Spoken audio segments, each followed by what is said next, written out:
Vamos abrir a Bíblia na carta de Paulo aos Colossenses, no capítulo 2. Colossenses, capítulo 2.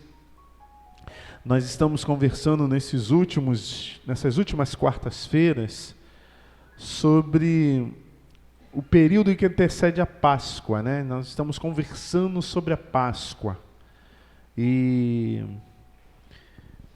eu vou usar um texto que é um texto extremamente interessante, mas que não fala da Páscoa objetivamente, mas nos dá a noção do significado da Páscoa, e esse é o tema da mensagem de hoje, o verdadeiro significado da Páscoa, e eu quero conversar com você.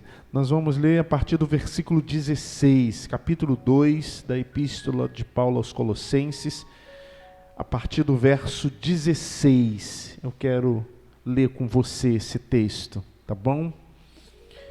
Diz assim a palavra do Senhor, Colossenses 2,16.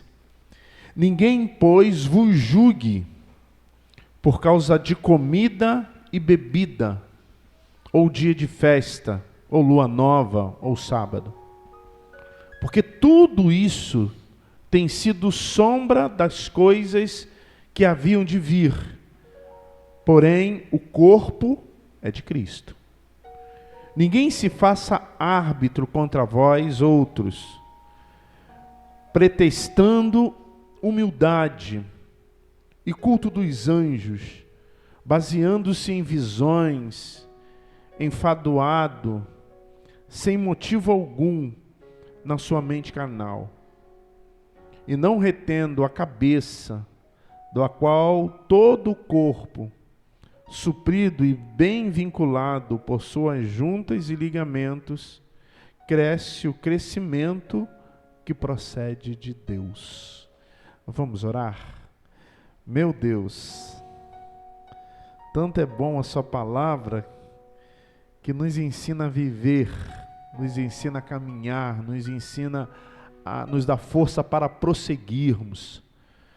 Tanto é boa a tua palavra que edifica a nossa alma, que separa a gente das coisas da carne e das coisas do Espírito. Tanto é boa a tua palavra, que faz a gente ser mais gente, humanos, mas compungidos pelo teu Espírito. Nós te louvamos e te glorificamos pela tua palavra, meu Deus. E te pedimos, ó Deus, que pela tua misericórdia, tu nos conceda a não só ouvir a tua voz por meio da tua palavra, mas que ela possa ter um lugar muito especial em nós, para que a nossa mente possa expandir, para que os nossos olhos possam ver o que é verdade, para que os nossos ouvidos possam escutar nitidamente o teu querer poderoso, santo e bendito para a vida de cada um de nós, para a vida da tua igreja, meu Deus. Nos faça viver isso. É o que eu te rogo, Pai eterno, no temor e tremor daquele que é e será para sempre o nosso Senhor e Salvador Jesus. Amém. Amém. A gente já viu que nós cristãos, a igreja cristã, e talvez você nunca tenha ouvido isso de maneira tão direta e objetiva, mas eu quero dizer isso para você. Nós, os cristãos, não comemoramos a Páscoa. Nós celebramos o significado da Páscoa. A Páscoa, assim como muitas outras coisas que foram instituídas no Antigo Testamento, aponta para algo. E esse algo sempre, 100% de certeza, deságua na cruz, na pessoa do nosso Senhor Jesus. Eu tenho repetido exaustivamente aqui na igreja, para que isso fique gravado na nossa alma. Sem Cristo, não há religião cristã. Sem Cristo não tem sentido de nós estarmos aqui. Sem Cristo a Bíblia perde todo sentido. Cristo é o centro da nossa fé. Nós somos cristãos. Nós somos crentes, somos o povo da Bíblia, somos filhos de Abraão, mas especialmente somos seguidores de Cristo. Isso é o que difere a igreja cristã de todas as outras religiões, e eu não estou aqui depreciando nenhuma delas. Eu só estou dizendo a diferença.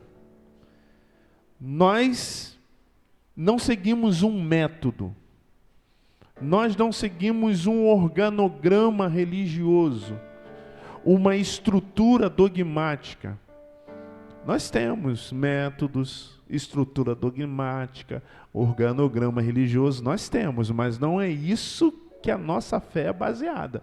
Não é nisso que a nossa fé é baseada. A nossa fé tem como base Cristo. Nós seguimos Cristo, nós olhamos para Cristo, nós seguimos os passos de Jesus.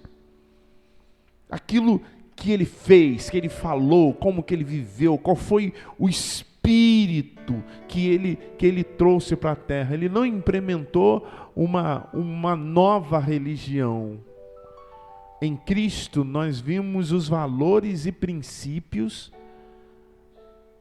para fomentarmos um estilo de viver, o estilo de Deus, que está assim expressado na vida, na morte e na ressurreição do Senhor Jesus. A Páscoa aponta para isso, é por isso que nós celebramos o significado dela. Nós não fazemos mais a festa da Páscoa. A gente olha para a Páscoa e a Páscoa nos leva a um fato que transformou e que tem transformado a vida de muita gente, inclusive, pela graça dele, a nossa vida. Esse texto, ele não é usual para discorrer sobre esse assunto, mas nesse texto, eu peço você que mantenha a sua Bíblia aberta. O Paulo começa a medir. E isso nos leva a também fazer essa métrica acerca dos costumes religiosos da igreja em Colosso. Ele diz: ninguém vos julgue por causa, versículo 16, do que vocês comem, do que vocês bebem, pelo dia de festa, ou lua nova, ou sábado. Paulo disse que ninguém poderia nos medir pelos nossos... Ninguém poderia medir a igreja em Colosso pelos costumes deles. É interessante você perceber uma coisa. Você já viveu um tempo assim? Eu converso com muitas pessoas, às vezes as pessoas vão até pensar que eu estou falando, mas não é não. Você tá fazendo uma coisa na sua vida comum, aí o sujeito chega para você e fala assim: e é crente, né? Pô, rapaz, isso mata-se por dentro, não? Entendeu? Às vezes você tá bravo assim, aí sai aquela palavra que não é muito, que não deve ser usual na sua vida, mas às vezes você... assim que você é crente? Família, então, os mais próximos, então, são assim. Para chegar, gente, a um... o Paulo está dizendo assim: ninguém julgue vocês pelos costumes de vocês. Está dizendo com a igreja em Colosso lá. E por que Paulo estava dizendo isso? A igreja de Colosso tinha dois grandes problemas. Um deles era o ascetismo. O ascetismo é um movimento religioso. O asceta, ele é o seguinte: ele se retira do mundo, ele vive como, sabe, esses monges que vivem no monastério. Então ele entende que em se retirando do mundo, eles vão purificar a sua alma, e eles vão ser mais santos do que todo mundo. Esse movimento, ele não é novo. No século 17, 18, tinha os Quakers. Quem é da minha época que comeu aveia Quaker, aí tinha um sujeito na frente com um chapelão assim, preto. E aquilo representava realmente um grupo religioso chamado os Quakers. E os Quakers, eles compravam, eles pegavam aquele texto dos Atos dos Apóstolos, lá no Atos 2, 42, 47, e vendiam as suas propriedades e distribuíam valores à medida que alguém tinha necessidade. Então os Quakers pegaram esse texto e eles pegavam o dinheiro deles, eram pessoas, boa parte abastada, comprava grandes propriedades e levava os crentes para morar lá. E todo mundo morava, uma espécie de socialismo, assim, todo mundo plantava, e era um negócio assim, todo mundo que vivia naquela propriedade eram cristãos, e era um negócio assim, meio céu na terra, né? Só tinha um problema. Deus nos chamou para ser luz e sal da terra. E se a gente se retirar dessa terra, desse mundo, a gente vai iluminar quem? A gente vai iluminar crente? Crente já está iluminado. Lembra, eu falo com vocês, a gente não vem aqui para ser abençoado. A gente vem aqui para aprender a abençoar, porque abençoado nós já somos. A luz de Cristo está sobre as nossas vidas. Aquele povo em Colosso, ele tinha parte dele, da igreja mesmo, tinha esse misticismo de purificação, de viver separado, de não ter contato com a população profana. E atrelado a isso, havia um monte de costumes místicos no conceito daquela igreja em Colosso. E de onde vinham esses costumes místicos? Às vezes, os cristãos protestantes são muito acusados. Presbiteriano é um negócio sem coisa, né? Tem gente que chama presbiteriano de sorveteriano, que fala que presbiteriano é muito frio. Aí o sujeito acusa, assim, fala assim, uma vez um pastor diz assim, pô, eu fui num culto da igreja presbiteriana, parecia até uma igreja católica. Tem muita coisa da igreja católica. A igreja católica romana, porque nós viemos de lá. Nós protestamos sobre aquilo que nós entendíamos que não era razoável com respeito às coisas que a Bíblia dizia. As meninas, casa de branco por quê? Foi na igreja católica que esse negócio foi instituído. A gente faz e ninguém reclama disso. E não tem problema também. Os cristãos do primeiro século, já não era do primeiro século, na verdade, essa carta deve ter sido escrita mais ou menos 60 anos depois da ascensão do Senhor Jesus. Eles vieram do judaísmo. Então, muito daquilo que eles viviam como cristãos, como seguidores de Cristo, tinha origem no judaísmo. Quer ver uma coisa? Quando a gente lê o capítulo 3 de Atos dos Apóstolos, a gente vê aquela ida de Pedro e João à igreja da Porta Formosa às 3 horas da tarde. O que era isso? O judeu tem por costume, até hoje, orar 3 vezes por dia. Pedro e João preservaram esse costume dos judeus. E eles iam orar onde? Na igreja cristã? Não, eles iam orar na sinagoga. Paulo circuncisa o Timóteo. Mas nós não circuncidamos, nós somos cristãos.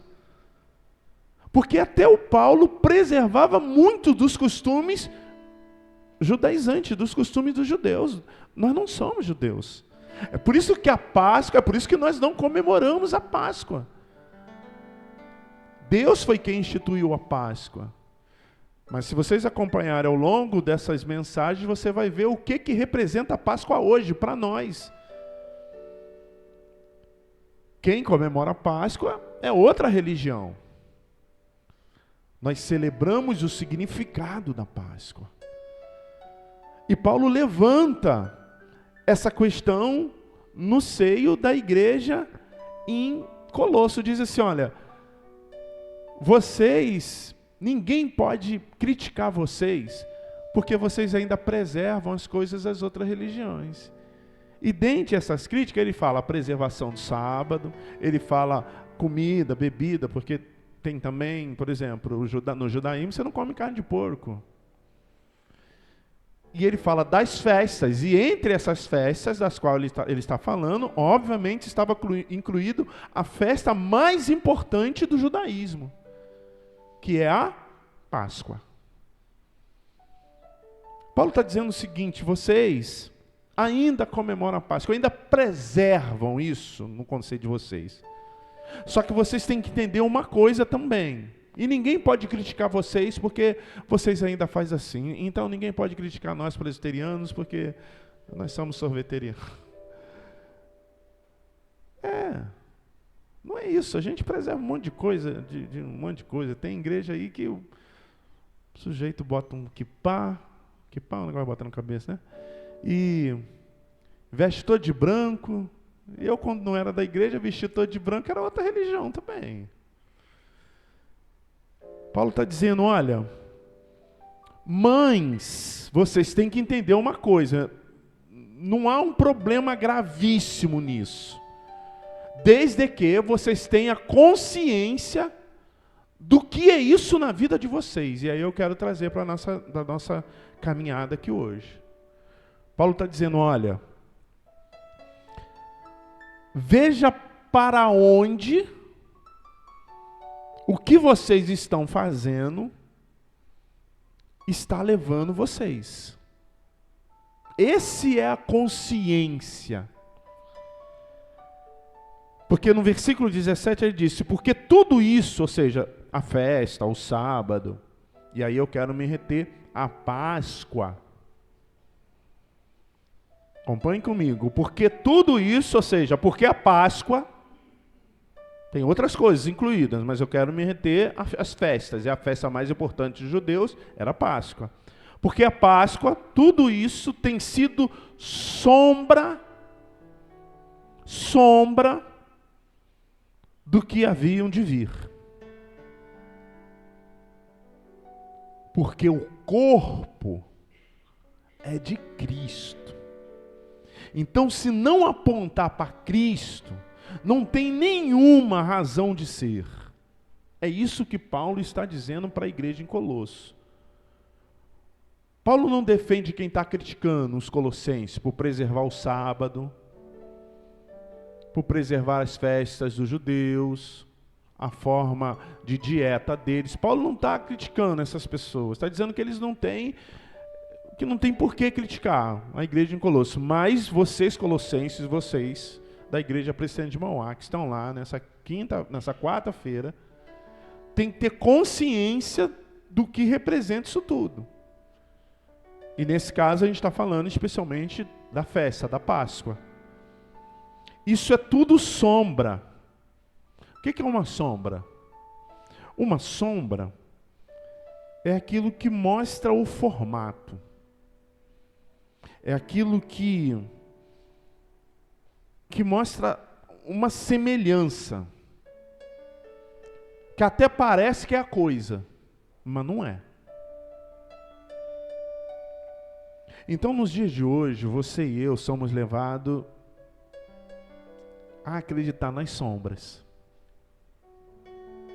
Tem uma coisa muito usual no conceito da igreja, de outras correntes, que é uma coisa que eles chamam de ponto de contato. Que eles pegam um amuleto. E eu vejo muito claramente Paulo dizendo isso para a igreja em Colosso, e eu quero que o Espírito ministre no teu coração hoje. Cuidado com os amuletos. O que são os amuletos? Os amuletos são coisas ou utensílios que a gente faz com que essas coisas, ou esses utensílios, mas isso pode ser também uma doutrina. Isso pode ser uma música. Faz com que essas coisas tenham um poder sobrenatural. É por isso que às vezes vocês vê lenço ungido, água do Rio Jordão. Esse dia não, algum tempo eu vim. Cuspe ungido. São pontos de contato para a sua fé, para fortalecer a sua fé. E quando você vai falar, eles têm argumento bíblico. Não, ó, quando aquela lá que Josué lá em Jericó, então, aquilo era um ponto de contato. Lá, o mergulho lá na Naamã, lá, aquilo é um ponto de contato, é para fortalecer a fé. O problema é quando você olha todos esses textos, você vai ver que há um pano de fundo, um propósito circunstancial daquela situação. Esse cuspe vem porque Jesus pega a saliva, passa no olho e o sujeito deixa de ser cego. Está vendo? É um ponto de contato. Não, se você for olhar, por que Jesus fez aquilo, tudo tem uma explicação para aquela circunstância. Tudo tem um propósito específico. E não doutrinal. Lembra que eu disse para vocês lá no início, o Antigo Testamento tem doutrina, mas não é um livro de doutrina para a igreja hoje. Colossenses é. É isso que Paulo está falando. Porque o tal ponto de contato, ele aponta para a coisa. Ele não aponta para o significado da coisa. O tal ponto de contato faz com que você veja só a sombra. Se eu levantar a minha mão aqui, eu estou vendo a sombra dela aqui, refletida aqui no acrílico do púlpito. Eu estou vendo meus dedos, estou vendo que tem 5 dedos, tem a palma das mãos. Mas se eu tentar pegar a minha mão aqui com a minha mão esquerda, eu não consigo. Porque isso aqui é só a sombra. Isso aqui é a coisa. A igreja de Colosso estava com a sua fé tinha como base a sombra da coisa. E aí você vai tentar pegar de todas as formas, só que você não vai conseguir pegar a sombra da coisa. Porque a sombra é semelhante. Ela aponta para o que é. A Páscoa é isso. A Páscoa aponta para a cruz. A Páscoa aponta para Cristo. A Páscoa aponta para o sofrimento vicário. Não, a gente já sabe que a Páscoa não é coelho. A gente já sabe que a Páscoa não é ovo de chocolate. Mas às vezes nós somos atraídos pela sombra das coisas, pelos amuletos, pelo costume. Aquele negócio de falar assim, se eu achei que o culto não foi bom, não. O culto não tem como não ser bom, o culto é a Deus. Quem não é bom somos nós. É porque a gente às vezes quer ver no culto a sombra da coisa. A gente não quer entender que aquela coisa, que as músicas que a gente canta, que a mensagem que a gente prega, que as orações que a gente prega, que a gente ora, tem como centro o Senhor. Não é para satisfazer a nossa vontade, o nosso gosto, o nosso costume. Então, aqui na igreja, nós somos uma igreja plural. Nós somos quase uma... Eu cometi um erro, eu falava, nós somos uma Babel. Né? Nós não somos uma Babel, nós somos o Pentecoste. Gente de tudo quanto é lugar está aqui. E aí, se o culto for muito reteté do fogo, os que vieram das comunidades mais pentecostais falam, esse culto foi um negócio de Deus. Mas se o culto for mais sereno, ele já diz, faltou alguma coisa. Mas o presbiteriano de origem, raiz, vai falar, esse é o culto que o Espírito se agrada. Não é você que faz essa avaliação, meu irmão. Porque isso é só estética. Isso é só costume. Isso é só sombra. A gente não tem que medir a mensagem pelo pregador. A gente não tem que medir a mensagem pela eloquência do pregador. A gente não tem que medir a mensagem pelo tempo da mensagem. A gente tem que medir a mensagem, a música e tudo o que acontece na celebração ao Senhor, se Cristo foi o centro.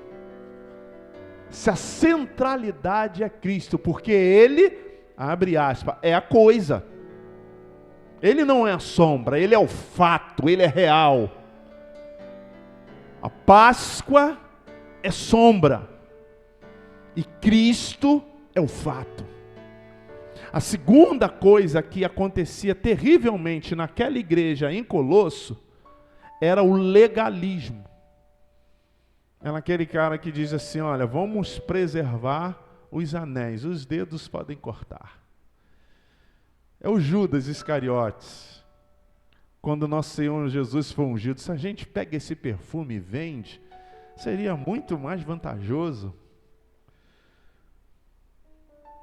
O legalismo, ele cumpre o regimento da lei. Ele é corretíssimo no dogma, no protocolo religioso. Mas o espírito da fé está longe dele. É como Mateus, o nosso irmão Mateus fala lá no capítulo 23, no versículo 23. Ele diz, ai de vós, escriba, fariseus hipócritas, que dais o dízimo da hortelã, do cominho e do endro. Ou seja, fazem tudo protocolarmente, tudo direitinho, mas tendes negligenciado os preceitos mais importantes da lei. A fé, a justiça e a misericórdia, a piedade. Ou seja, vocês fazem tudo direitinho que está escrito, mas a essência, o espírito, vocês são puro legalista. É aquele irmão que disse assim, olha essa mulher aqui, ela adulterou, tem que apedrejar, tem que matar ela. Cumpre a lei, mesmo que seja para ceifar a vida de alguém. É aquele milagre que Jesus fez no homem da mão ressequida. Ele disse, hoje é sábado, não pode fazer milagre, deixa o homem com a mão mirrada. Porque a gente tem que cumprir o paradigma da lei. Aí Jesus disse assim, não é assim. A lei diz dente por dente e olho por olho. Eu, porém, vos digo, amai-vos uns aos outros, mesmo que seja um inimigo, ame-o. Ande com ele, é isso que está no versículo 18. Ninguém se faça árbitro contra vós outro, pretextando humildade. Aí ele fala, culto aos anjos, baseados em visões, enfatuados, sem motivo algum, na sua mente carnal.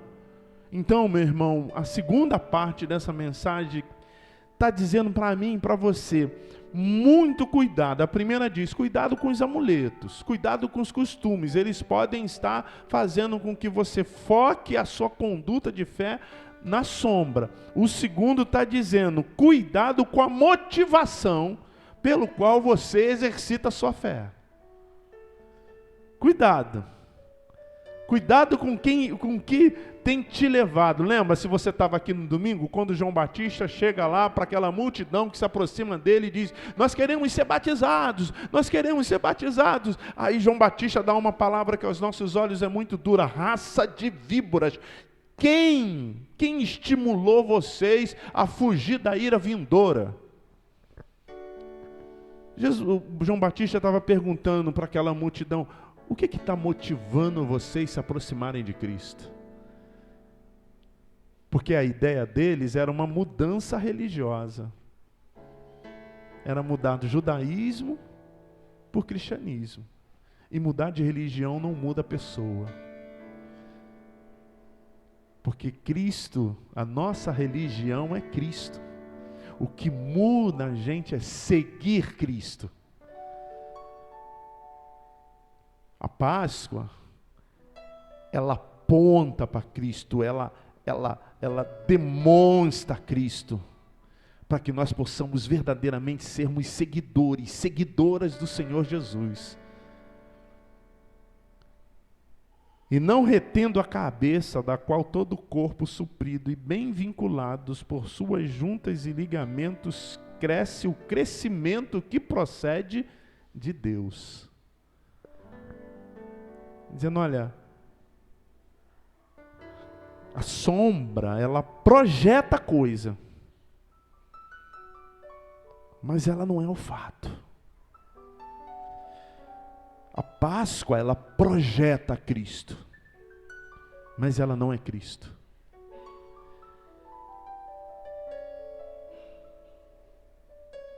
Há na Páscoa um ator principal, meus irmãos, insubstituível: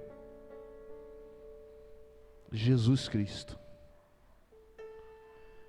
Nas nossas vidas, a presença de Jesus é insubstituível.